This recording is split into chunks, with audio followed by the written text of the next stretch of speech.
Hi friends, ఇది వచ్చేసి desktop Intel Pentium processor desktop.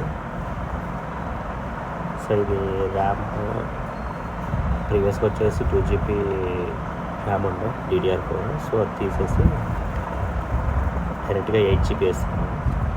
So ఇందులో వచ్చేసి మనము 4+4 యాడ్ చేస్తున్నాం, ఎందుకంటే ఈక్వల్ బ్యాలెన్సింగ్ ఉంటుంది. సో ఒక ర్యామ్ మీద ఎఫెక్ట్ పడకుండా సో 2 ర్యామ్స్ యాడ్ చేస్తున్నాము 4+4, ఎందుకంటే ఇందులో వచ్చేసి Windows 10 ఉంది. సో Windows 10కి మనకు వచ్చేసి మినిమం 4GB వచ్చేసి యూటిలిటీకి వెళ్ళిపోతుంది.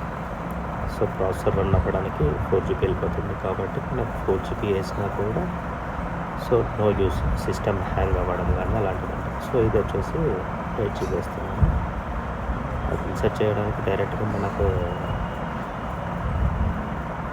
క్లిప్స్ ఉంటాయి సైడ్కి, అందులో పెట్టేసి ప్రెస్ చేసేస్తే అయిపోతుంది. సో ఆ నాబ్స్ ఉంటాయి, అది కిందికి పుష్ చేస్తే ఓపెన్ అవుతుంది, మళ్ళీ ర్యామ్ మీద ప్రెస్ చేస్తే లాక్ అయిపోతుంది.